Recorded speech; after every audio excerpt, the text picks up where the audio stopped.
You gotta ask yourself a question, which Glock do you wanna rock? And some people don't wanna rock a Glock at all, and that's fine too, because there's an option out there for everybody when it comes to handguns or rifles or anything else like that. But a lot of people out there are just into Glocks. Now this one, obviously by the title, we are talking about the 45 MOS. Now this one is my new work gun. So this is something that I'm gonna carry at work with me. And I've got several hundred rounds through it now, and I'm telling you, I've really liked the Gen 5 platform, specifically the 45. Now for Glock, I'm not saying Glock is my favorite pistol platform, because it's not. But on the Glock platform, the 45, specifically the MOS, is my favorite gun on the Glock platform. And there's a myriad of different reasons for that. Some of it has to do with it's one of the ones that's on the approval list for me to carry. And I do trust Glock. They're not the best shooting pistols, they're not the best feeling pistols, but they are very, very well proven and tested, and they're just dang reliable, and they're pretty dang cheap when you compare something like this to, say, something like the FN 509 Tactical, which is pretty dang expensive by a couple $100 more at least. Now, being that this is the Gen 5 brought in some pretty dang good options. Some of those were, if you don't know, they got rid of the finger grooves up front, which I absolutely hated. The stippling, I feel, is a little bit better maybe. Changed the DLC coating on the slide, gave you ambidextrous slide stop, slide release. And then they did some nice nose work here, so holstering, unholstering is a little bit better. You did get a little bit better of a barrel and a couple of other things that we will definitely talk about up close when we get into this thing and check it out, take it apart, and kind of show you guys what's going on inside here. But it's good. The trigger feels a little better, and you still get the reliability of the Glock. You get the aftermarket parts that the Glock has to offer if you're into it. And you get that factory parts availability. So some pistol platforms out there, it's really tough to get even stock parts for. You know, like the CZs, the P10 series, I love them, but it always seems to be that it's such a pain in the butt to get any additional extra or spare parts unless you know somebody or just happen to catch it when it's in stock somewhere. You know, whereas when it comes to something like the Glock, you pretty much just go to whatever decent gun store and buy whatever's there. But like I said, they did do some stuff that made it better, and specifically the trigger, to me, and lots of others. There's your take up, break. Now, to me, let's watch that reset. I'm gonna go real slow on it. I don't feel that there's as much creep. So, feels more like a real solid wall to me than some of the older Glocks where I felt there was just a lot of creep in the trigger. And that actually can vary from frame to frame and from gun to gun and from size to size, because I have a couple of different triggers and another 45 that I own, just not the MOS, and two different triggers feel completely different in it. And that just has to go with, you know, making mass amounts of parts and trigger bars, and if something's just a tiny bit longer than the next, it may feel completely different. Now, some say when it comes to the changes in the Gen 5, some people like them, some people don't. Me personally, I think they did a pretty good job of updating little things on the Gen 5. Now, we probably don't want them to completely try to change the platform 100%, because if you're paying attention, a couple companies have tried that recently and it's not working out so well for them. They've either had issues with negligent discharges or the strikers not being safe. There's been a whole bunch of stuff going on in the gun world. But one thing that we do know is that companies are fighting for your hard-earned dollar right now when it comes to duty carry pieces, EDC pieces, you know, whatever you're carrying for, even just range guns. There's just a lot of competition in the market right now, especially between the different sizes. You know, some of the examples of that, you got like the compact slide full frame, like the 45, where you get the 19 slide length, and you can get the 17 size grip, so you get more capacity. It effectively makes a Glock 19S gun now a 17+1 instead of a 15+1, which is pretty dang cool because I like the shorter slide and the longer grip. Then you got other stuff out there too, like compact long slides. You got all the micro compacts, the single stacks. You got just all kinds of stuff going on out there in the market right now for pistols, because everybody's just fighting so tough right now for your money. And then obviously, like this MOS, you've got the optics ready platforms. Pretty much most companies are doing it right now. FN is, SIG is doing it, although SIG's optics suck. I would never recommend carrying a SIG optic for anything. The Glock, obviously, M&P, the Core series, there's just a lot of really good pistols out there. They're all putting optics setups on their firearms now. And I really think that at some point, you're probably gonna see most companies actually selling them with optics on them, Hopefully they'll get together at some point and just go with the thread pattern of the RMR, because the RMR is kind of the one that seems to be beating everybody else up. But the hollow sun optics are really proving themselves pretty dang reliable, and I've got several of them. Review on that will be coming soon. We're gonna go ahead and get into this thing deep, check it out, and hopefully it'll help you guys out. If you're in the market for something, you're looking for an MOS, maybe a new duty gun, an EDC piece, because this is really kind of a one size fits all, because people buy 19s and then buy magazine extensions, which makes the grip longer than this, when you could just buy this now, whether it's the 45 or the 45 MOS. So we're gonna check everything in here out. I'll show you the Gen 5 changes in case you don't know, and hopefully that'll help you make a decision if you're in the market for something, or steer you away from it if it's just not what you're into. And if you guys see anything that you want in the video, I'll leave links for it down below. Just remember, if it's a 2A part like that, I can't put a link down on YouTube anymore. They just don't allow it. So you gotta follow the first link in the description, and it takes you off to a page where everything is gonna be listed, or you can go to my homepage, tacticalconsiderations.com, to see every 2A thing I've ever done. But I keep getting questions on where are the links. Unfortunately, we can only put certain things down in the description on the YouTube platform anymore. But if you have anything that you need other that's down there, those are affiliate links, so it does help out the channel when you use them. I also started the subscribe star if you want to be ultra generous to the channel and allow me the opportunity to work with more vendors to get you guys information you want. You can check that out. The link is down below. We're going to go ahead and get into the 45 MOS right now. All right, let's go ahead and talk about this 45 MOS right here. I'll give you guys the specs, and I'm going to read them right off of Glock's website, so there's no issues. So obviously we know that this one is the MOS, is the modular optic system. You can mount different optics to it. And this, the 45, big difference here is when you get front serrations, rear serrations, but it's got the 19 length slide and the 17 length grip.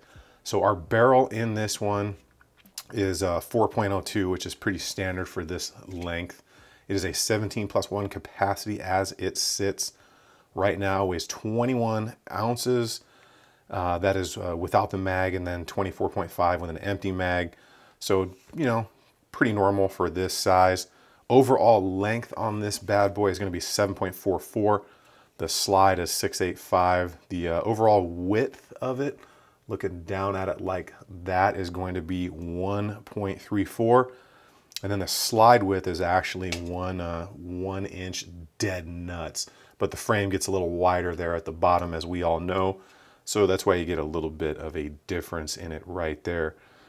Pretty cool. Now we'll get directly into the differences in the Gen 5 for those of you that do not know. Now the Gen 5 did a few changes like I talked about up front. Overall cosmetic, got rid of those finger grooves. I hated the finger grooves. I like the fact they got rid of those. Stipling's a little bit different. I like it. You do get the back straps on it. The portion down here, the factory part is flared, but I do have a mag wall on there. Get rid of that mag.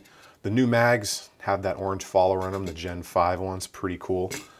But the factory, you can see it's more flared on the inside there of the actual factory magazine entrance right there. And then I just put the SLR magwell on it because I really like SLR magwells. Problem is you can't use the back straps with them. I think Zev maybe, but the SLR no. When it comes up to the rest of the frame, pretty much the same. Glock as usual. The other big difference though in the frame is the pick size rail slot. It's still only one slot, but it is the standard 1913 size. You don't have to use the Glock grommet anymore. It's the standard one. Now moving up from there, you do have the swappable magazine releases there. That's a Tyrant one. I just don't like the factory ones. I find that they flex too much when I'm really working the gun hard. So I've changed to aluminum ones in most of my setups at this point. We do have the ambidextrous slide stop, slide release in the Gen 5, which is pretty dang awesome. And then moving up to the slide here, the black, the DLC coating, some people like it, some people don't. It looks a lot more like dark black to me, whereas the Gen 4 and previous looked a little bit kind of grayish. Now I do have aftermarket Trigicon sights on here because this is a work gun. I have to have backup sights because I've got my RMR. Most people are fairly familiar with the MOS system, the modular optic mounting plates. It could be better. So the mounting system in here could be a little bit better because there's just not a ton of thread to get into right there. So it could definitely be a little better than what it is, but that's what we've got at this point. Other than that, this thing takes apart the same. It's pretty much the same. We'll definitely do some pull test to show you what a factory Gen 5 setup is. So we're gonna go ahead and break this down, make sure that the magazine's released and there's nothing in there. Breaks down like every other Glock setup out there. We'll take the slide first on this one. So let's talk about the barrel. So pretty good amount of rounds through it. You can kind of see that DLC coating, how it wears in those two spots. People call it Glock Smile, and then right across the top right there. Pretty good setup. It is a crowned barrel right there. You do have that target crown. I know it's kind of tough to see, but you can see it right there. And it's got the it's the enhanced marksman's barrel, so a little bit different rifling down in there. It's good. It's as accurate as the shooter. Recoil of spring and guide rod. Pretty simple dual captured setup. Internally in the slide, everything is exactly the same as it has been, you know, except for in the Gen 5 you get a little bit of a different striker safety. So instead of just being the barrel, it's kind of a ramped setup right there. Comes apart the same. You get down in there on the striker sleeve, pull down, push the back plate off, which I'll show you guys. Make sure you keep your thumb over it because it's under spring tension. Striker assembly, pretty much the same, everybody. Your extractor, depressor, plunger setup is the same. So just remember always metal to metal and plastic to plastic when you put this back together. Go ahead and take this out and show you the striker safety. Now this is directional, so you have to put the appropriate side in. So if you think about it, the side with the little catch on it right there, you can just barely see it. That's the side that grabs the striker right there, or that little corresponding notch is, and allows it to move or not move. So you always want to make sure that that is in there the same way each time. Pretty dang simple, guys. You're not going to have any issues. And then your little barrel end of the extractor is always going in there like that. We'll just go ahead and throw this back together for now because no reason to break it down any further at this time. But very simple process. Pretty much anybody can do this to their Glock at home. Make sure that's in there and then just give it a tug up and down once or twice to make sure it's good to go. Go ahead and put that slide back together. So pretty cool design. Like the front serrations, things are definitely good on this. Now I'll talk about the frame and the trigger setup here. Glock's gone back to that 2-pin design. Operates pretty much the same way in here. When you look down in there, you can see that ambidextrous slide stop, slide release goes down, and it's captured in by the locking block now, whereas previous generations had the third pin up there, which was considered the #1 pin. And that's what caught that little leaf spring looking thing on the old slide stop, slide release. Now it's just captured as one piece in there by the locking block itself. And it's a pretty good design. Trigger bar is almost exactly the same, just a slight bit of difference in how it locks in back there. And I'll go ahead and show you how this is. Now it's not directional anymore. When you take these apart, it doesn't matter. So you can go from left to right or right to left. That was different on previous generations. But for purposes here, we're just going to take it apart to show you guys the differences in the trigger setup, because some say it's big, some say it's not, but it's definitely different. And go ahead and take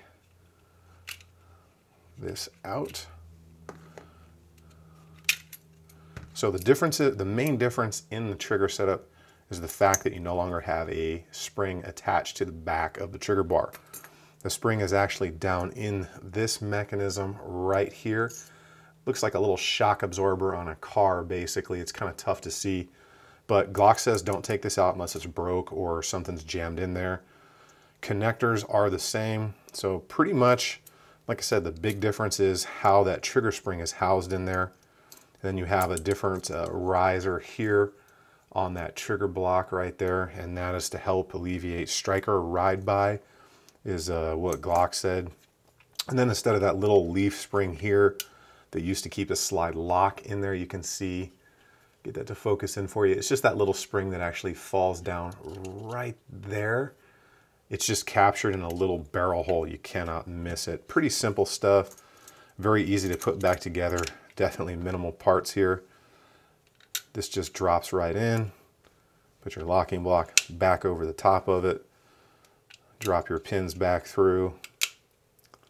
You do need to put generally a little bit of down pressure right there in the front of that. Pretty simple to do. You can't miss it. And then put your trigger group pin back in. And you're good to go. So overall, still very, very simple to break down. Some differences in there does make the trigger a little bit better. And you can always tell a Gen 5 bar because it's got more lines going across that bar. Reassembly is the same as always. Make sure the trigger is depressed. Rock it back. Make sure the slide doesn't come off. Make sure it is unloaded. Do your functions check. And you are good to go.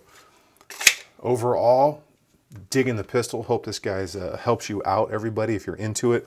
Factory trigger in there. The only thing really aftermarket on here is the, you know, the mag release and that mag well. Two things that I dig, and then the TLR1 HL, which is the light of choice for me because it's good light, gives you good good light output. I'm used to the switches on it, and it's a lot cheaper than, like, say, a Surefire. So pretty cool stuff. We'll go ahead and get back up into the desk here and finish this review up. So the Glock is just one of many manufacturers and platforms out there. Now, did they do anything super crazy different on the Gen 5 from the Gen 4? No, it's small changes, but you really have to ask yourself, do you want Glock to do massive changes to their platform, which one is going to make parts a little bit of a pain in the butt? It's also going to make reliability start fresh. Anytime you come out with a completely redesigned or a new two-way item like a pistol or something, you're asking for problems because, as we know, us as gun owners, we're going to find a way to break it or make whatever problem come out that the factory maybe didn't. And what it really comes down to is a matter of preference. Do you want the 19 slide, the 17 grit? Do you want front serrations? Do you want the MOS? Do you want finger grooves?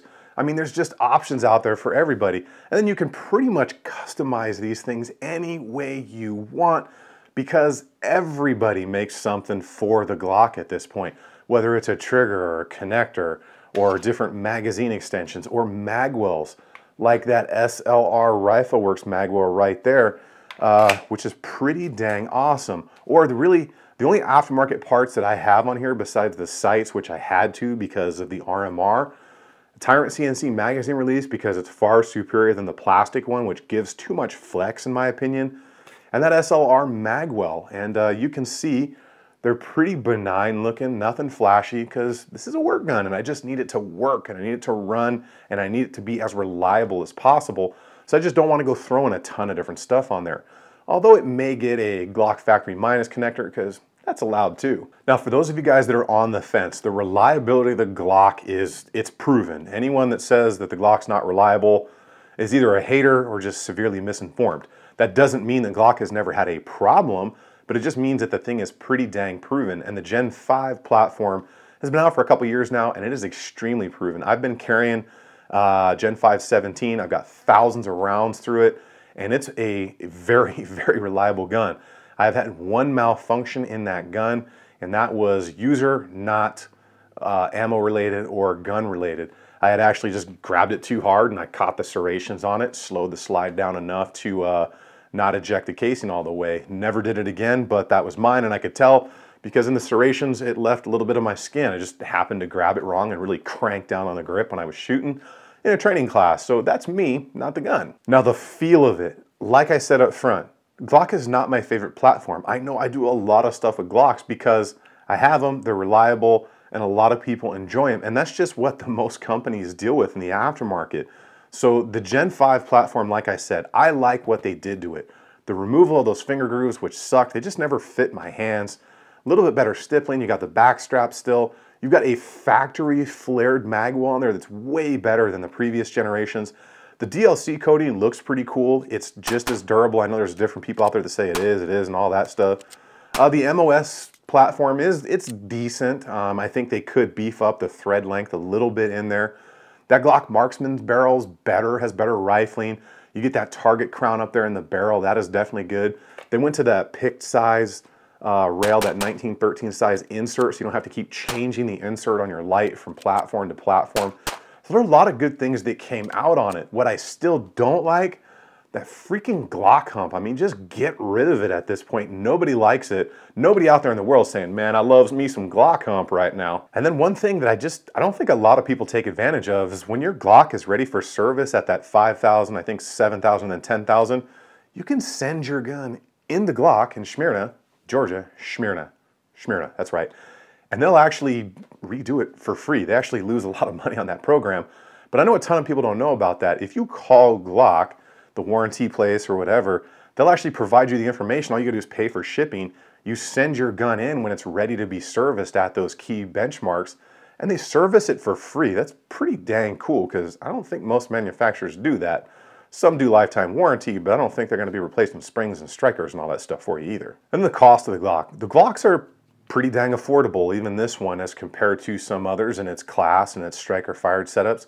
Seems to be that companies like SIG, I had an old boss that used to say, SIG makes a great $500 gun for 800 bucks. So different manufacturers think their stuff is made of gold. I'm not hating on SIG. SIGs are pretty cool. I've owned them in the past.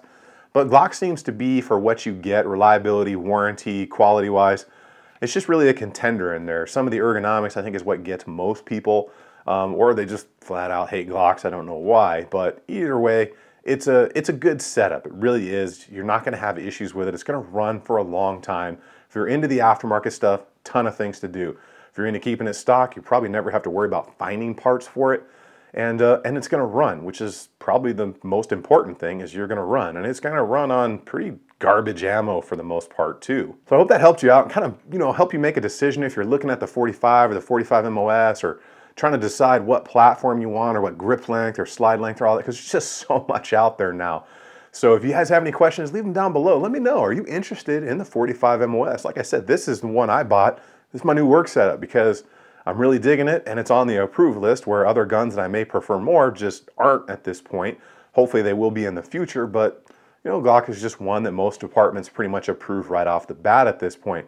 If you guys like anything you saw here in the video, go ahead and check the links down below. If you're on YouTube, the first link in the description takes you to where all the 2A related stuff is, because we can't put 2A links on the platform anymore.